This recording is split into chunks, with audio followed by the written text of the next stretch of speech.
As airline passengers, we're well used to flight delays. But what happens to delay an entire airport? This week on Fast Track, a year after it was due to open, Berlin's multi-million-dollar airport remains closed for business. And magic, music and plenty of tassels. We're behind the scenes at the world's largest burlesque festival in London. Plus, later on the Fast Track Travel Clinic, island hopping in the Caribbean without spending a fortune and transporting champagne without losing its sparkle.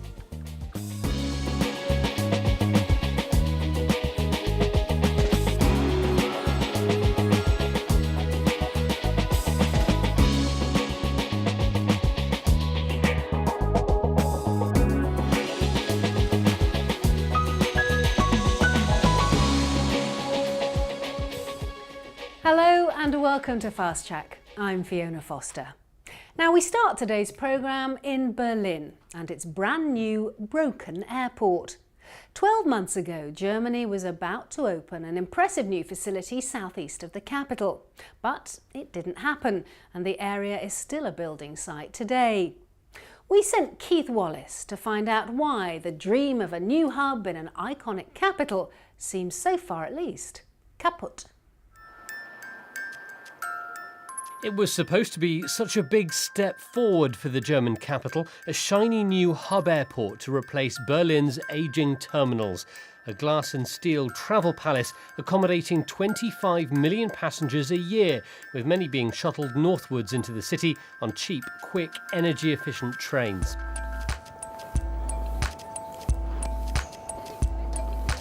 This time last year, Berlin-Brandenburg-Willy Brandt Airport was scheduled to open, and we went to put it through its paces 411 to 416 and try out the new infrastructure a few weeks before the opening date of June the 3rd. I'm a bit skeptical if this airport works when it's opened in nearly 2 months, and it's less than 2 months. It opened and you see it's like a construction work still. I'm curious whether it will be finished in time, because there's a lot of construction already not finished. The airport missed that June deadline. It also missed a subsequent March 2013 deadline and remains closed to this day. So, what went wrong? Well, the airport says it's all down to a faulty fire protection system, but others claim the problems lie much deeper. The first thing is all about the construction itself. It does not work in almost every corner of what makes an airport an airport. There are failures in the construction. There are failures in not in the planning, but in how the planning is fulfilled, or was fulfilled, or was not fulfilled, especially when it comes to this the terminal itself. The general planners had to cope with the situation that politics and the management always changed the plans. They changed levels in the airport, they made it bigger, they made a bottleneck out of the retail area in the airport, which had effects on check-in areas. They became smaller. One report claimed 20,000 individual problems with the build, ranging from small things like a cracked floor tile right through to fire protection issues and broken baggage belts. Berlin-Brandenburg was supposed to replace Schönefeld, Tegel and Tempelhof airports. Tempelhof shut in 2008, but the delays mean the remaining two now need maintenance money spent on them, and quickly. Tegel's distinctive hexagonal Terminal A was built in the 1960s and designed with convenience in mind. The unique layout means passengers don't have to walk long distances between plane and curbside, a popular feature. However, increasing numbers have since seen Terminals B, C and D built. Now they're at full capacity and Tegel can't expand further due to the airport's inner city location. Meanwhile, Schönefeld, which stands on what will be the Brandenburg site, is even older. It was built in the 1930s to serve the old East Berlin. Today it operates as the base for low-cost carriers and is showing signs of significant wear and tear. Money's had to be earmarked to fix the heating and cooling systems as well as the baggage belts. Work has, if not stopped at Brandenburg, then at the very least dramatically slowed down. Do you know, last time I was here, this place was crawling with people. Thousands of people giving you last-minute tests. very different now.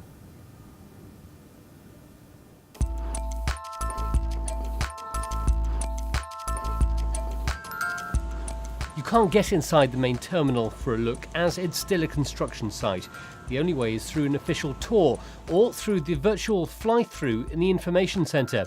There are only a handful of people in hard hats currently making a list of what still needs to be done to satisfy the authorities before it can open. It's very difficult to make a prognosis at the moment. I think it's not going to be 2014, it might be 2015, might be even later. It depends on what they find now, what they're doing now, which is quite curious and ridiculous even. The opening roofs now, opening ceilings in the airport to look what has gone wrong. They don't even know what has gone wrong. But life and business goes on, and new routes have opened from Berlin this year to Chicago and across Europe. The airport's authorities have been busy promoting those at trade fairs. A difficult job given the enormous airport-shaped elephant in the room. We're very disappointed with the whole situation, and at the moment we have two already functional airports, Schönefeld and Tegel, and they have to go on longer than we originally planned. And we have to say sorry to all the passengers and of course to the airlines as well, who already planned with the new airport, but we're working very hard to fix the problems.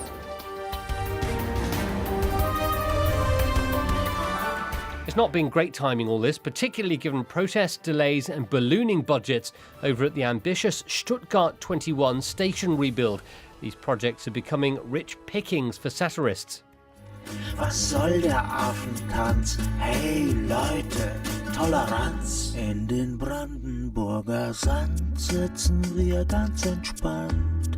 Den Airport Willy Brandt. Open this gate. Mano, drängelt nicht so penetrant. It's no laughing matter, though, for the senior managers who lost their jobs over this. Even the mayor of Berlin, Klaus Wowereit, has had to face down calls for his head. But there's a new CEO in charge now. Hartmut Mendorn used to lead Deutsche Bahn and Air Berlin and is already promising news for us by the autumn. Understand why this airport is not working. But for the committee charged with investigating what has gone so spectacularly wrong, there's still scepticism about an opening date being announced anytime soon. What do you think of its chances of being ready in 2014? None. There is a zero chance to be ready next year. I think the most probable date will be 2017. 2017, so another 3 years off. The problem right now is that nobody knows what is the actual the status quo of the project. Open. Costs have already doubled. Early estimates put the project at 2.4 billion euros. The current running total is 4.4 billion. With an ongoing lawsuit from Air Berlin and the extra maintenance work at Tegel and Schönefeld, the final total is likely to be far higher than anyone initially predicted. Mr. Wowereit, Open this gate. Mensch, lass doch mal. Denk doch mal an die Anwohner. Keith Wallace, who clearly won't be making his way back to the fast track office via Brandenburg Airport. Well, not for a while anyway.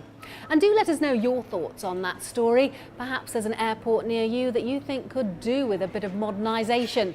Or maybe you use a particular gateway that you would like to shower with praise because of the way it treats its passengers. Email us at our usual address, fasttrack@bbc.com. Now let's have a look at what else has been making the headlines in the travel world this week. Here's Greg Mackenzie. If you've got a trip booked to Turkey and are worried about the anti-government protests taking place in part of the country, the advice is not to panic, as most of the tourist sites are unaffected. But check your embassy's travel warnings before you go, and definitely avoid demonstrations and leave extra time for airport transfers. We intended to come to Istanbul and we heard about the protests, but we didn't see that as a threat to where we were going or anything, so we just came on, didn't change any of our plans. Over in Central Europe, many countries have been affected by record floodwater. The Czech capital Prague and parts of Germany have been particularly badly hit, with disruption to water, gas and electricity supply. If you're booked to visit a flooded city or province, check with your tour operator before leaving, as a state of emergency has been declared in some areas. Parts of Cuba came online for the first time this week as authorities began offering the internet at more than 100 public access points around the island. This is very good news because world communications are opening up. We can now communicate with whoever we want to, and that is good. It's a new step the Cuban government has taken. If you want to connect, price is $4.50 an hour, a pricey fee in a country where the average wage is $20 a month. And finally, ever fancy base jumping off a bridge? Well, for Dorothy Custer, it became a dream come true as she turned 102. 3, 2. Spectators cheered and clapped as she soared above them before making a picture-perfect landing at Twin Falls in Idaho. Happy birthday, Dorothy. Well, now you know exactly what's going on. We're going to take a short break. But when we return, Simon Calder will be here with his regular travel clinic, and we visit the world's largest burlesque festival, held recently here in London. Trust me, you won't want to miss it. 20 minutes! I'm in an interview! Very important!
Hello and welcome to the Fast Track Travel Clinic with me, Simon Calder.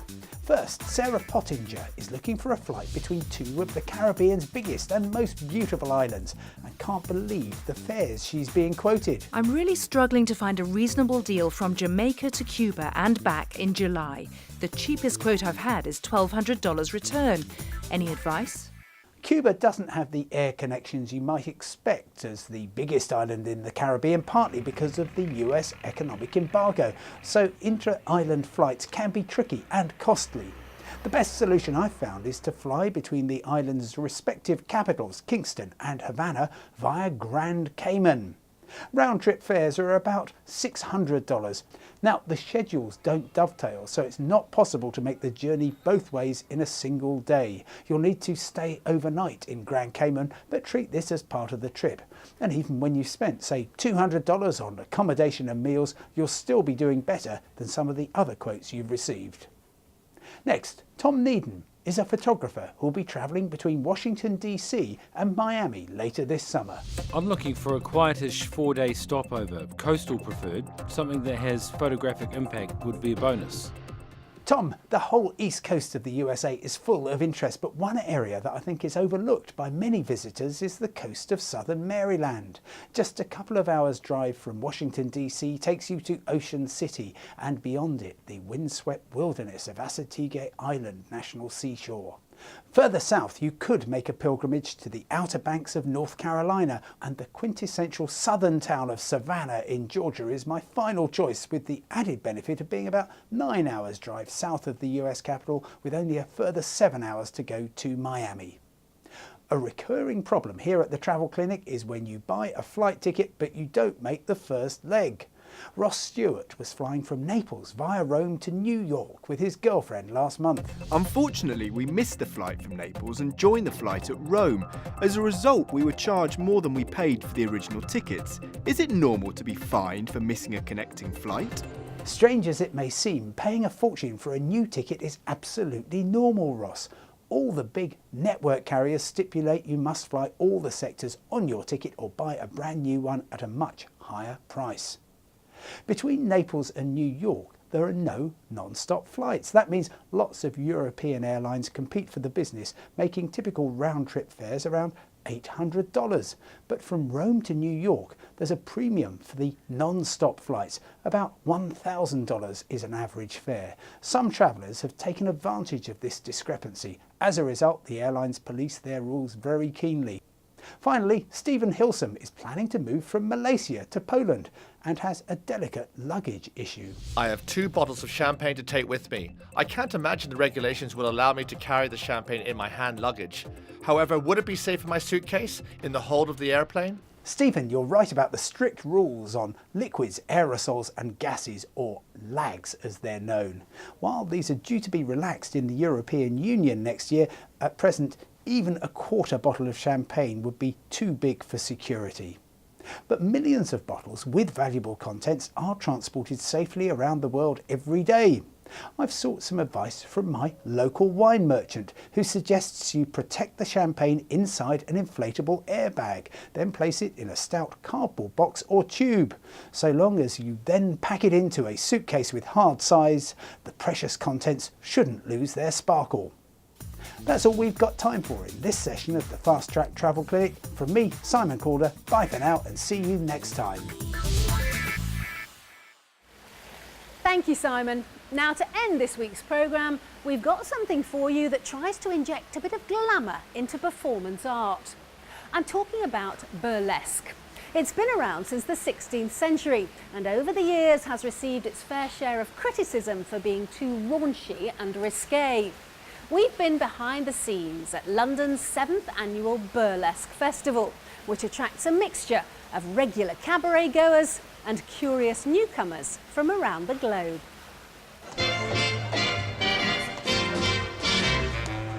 I wanna be loved by you just. We're in Soho, which was the Cabaret and Burlesque Centre of London. I'm off to work. Come with me. I wanna be kissed by you. The reason that I got into burlesque was because I was tired of being who I was and needed an escape. To be whoever I wanted to be and nobody tell me that I was doing something wrong. Soho is the perfect backdrop for burlesque in London. It has a bit of a edgy, seedy vibe to it. We push the boundaries, so we try to educate people on the genres and the subgenres within burlesque. So it's not just about the glamour and you know, the feather boas and the fans. You know, there's alternative performance art. You know, there's a lot of variety-based acts now, and it's every year it appeals to a wider range of audience. burlesque is I think an amazingly raw. 20 minutes. I'm in an interview. Very important. A good burlesque performer. Well, first off, you should never be a good burlesque performer. You should be a great burlesque performer. You can't aim for the middle. You have to aim for the top. And to do that, you need a reckless abandonment. You need a great sense of humor. And you need a tenacity and a perfectionism. But also you need a love of poverty. Because you're going to make some money, but you're going to spend all that damn money on Swarovskis. You know what I'm saying? Or glitter lips, or lashes, or canes which you can't twirl, or handmade suits and diamonds. And I'm feeling good. I'm feeling good.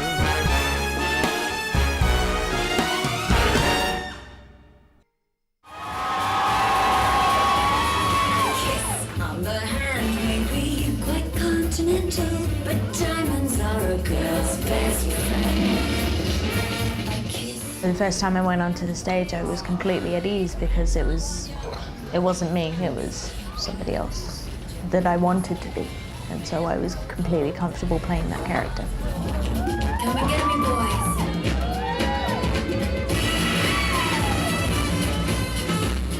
It all starts with somebody with the idea, and then girls who love what they do and are the best at what they do, and an audience who is up for it and willing to make a lot of noise. There is no script, it is entirely self-created, self-funded. And most of the time they're making their own costumes, they're doing everything themselves.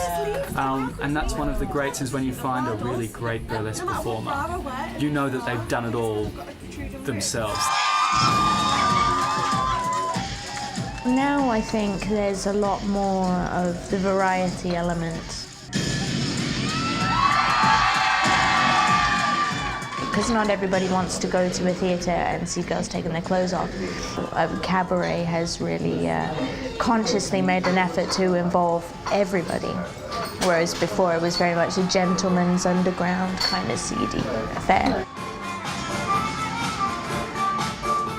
So in order to make it more contemporary, to bring it up to date, you add variety. So, you know, you have your circus acts, you have your sideshow acts. And now it's just anyone can go have a good time.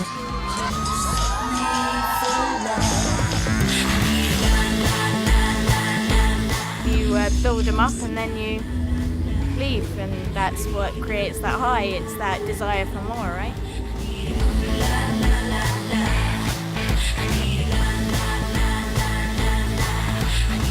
No narcotics or anything can really compare to that feeling of having a satisfied audience.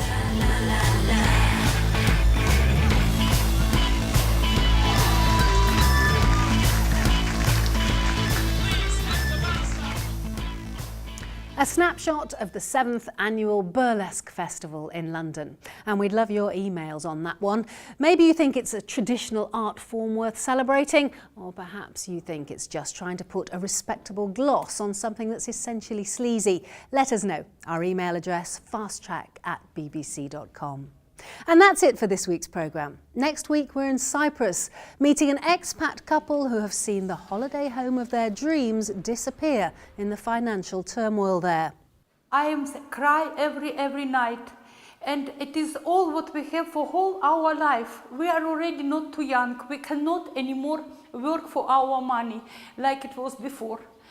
This government, this central bank break us. And we're on the tarmac of the runway as we look at the essential jobs that keep your flights on time and ticking over.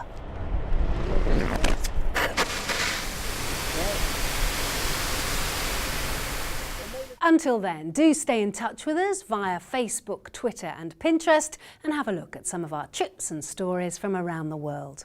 But for now, from me, Fiona Foster, and the rest of the Fast Track team, thanks for watching and happy travelling.